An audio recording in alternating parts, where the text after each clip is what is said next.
guys, welcome to part 2 of the Vaginismus series. Today we're going to be talking about some of the symptoms and effects of the disorder. So obviously I'm not a doctor and everyone might have a different experience of this, so I'm just going to be relating to my own kind of symptoms and other people will probably be able to relate to them too. So in the previous video I used the word pain cycle, so this is when the vagina muscles tighten with vaginismus and penetration becomes painful. It's this cycle of expecting it to be painful every time, so then you build up this fear of penetration because you're almost anticipating the pain. So pain is obviously a pretty vague umbrella term, so it can mean many different feelings. So stabbing pain, shoes pain, gnawing pain. I'm sure you've all heard of those. For me, the sensation I experience when I'm talking about the pain cycle is like an intense burning inside the vagina when penetration happens and throughout sex at times. It's not like that all the time. So I also experience stinging pain a lot down there and soreness which can last days after because my skin often splits due to tensing so much. This is because at this point it's pretty much like trying to shove a sausage through a keyhole. So a therapist once described it to me as the vagina is big enough to accommodate a penis, but she used the analogy like a drawstring sleeping bag. So she says if the drawstring is pulled and the sleeping bag is closed, you can't get in it. Even though it's big enough for you to get in it, you can't. I also experienced some pain after sex, which it doesn't last days. It probably lasts an hour at most. It's not as excruciating as pain during sex. It's basically just like a lower abdominal ache. So the sort of pressure and ache that you get during your period. In terms of the psychological and emotional effects of this, there's been times where I've experienced anger afterwards and a lot of frustration. So it's like I'm angry at my body for not doing what I want it to be able to do. Just frustrated that there's no quick fix to this really.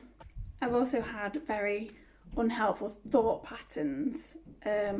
Sort of if I've tried to have sex and not been able to, I get upset that I feel like I'm letting that person down, so they've got their hopes up that we're going to have sex and then it ends up, no, sorry, we can't kind of thing. So there's a lot of disappointment, and even if it's not voiced by the other person, I'll still feel this. In terms of even if sex isn't painful, there can still be a psychological side to it.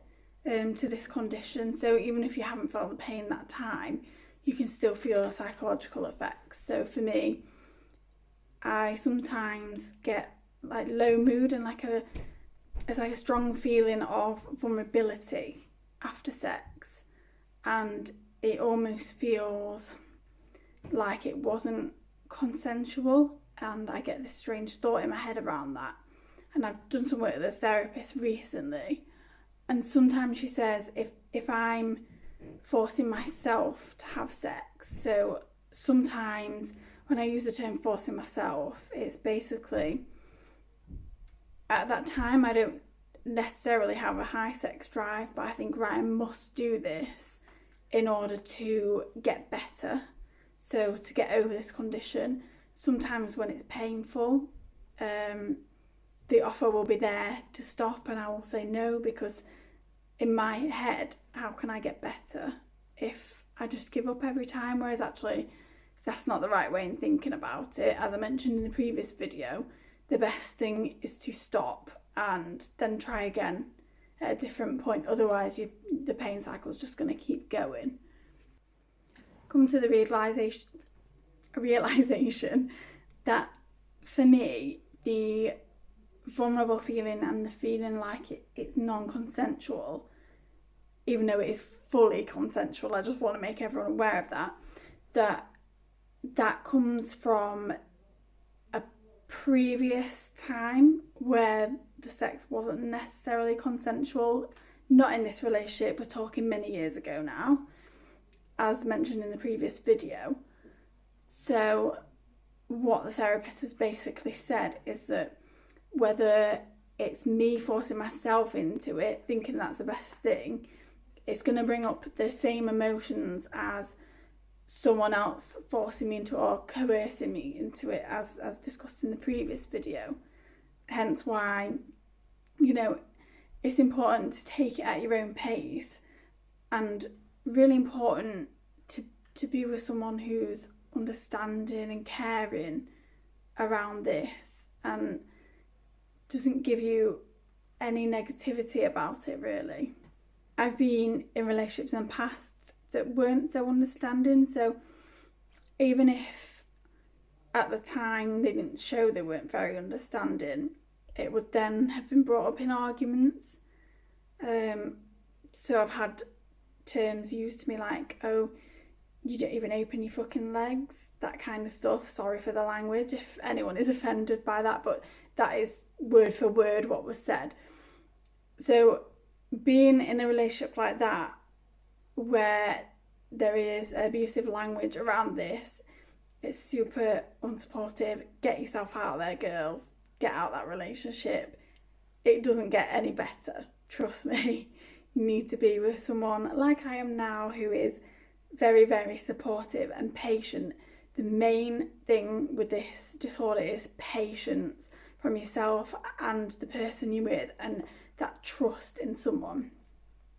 So that's it for this time. So next episode, I'm going to be talking about some of the treatments that are used for this disorder. I've briefly mentioned them, but we'll go into them in a bit more detail. And just tips around this. So as I've said before, I'm not a doctor, I'm not a therapist. I'm a girl who has this condition and lives with this condition every day. So the tips are more what's helped me for sex to not be painful every single time, because recently I've made quite a large amount of progression for the past, so I just want to share them tips for people who are really struggling. So don't forget to like, comment and subscribe. Click the bell below, it should be somewhere down there, for notifications of my next post. Thank you very much for watching, and I'll see you soon.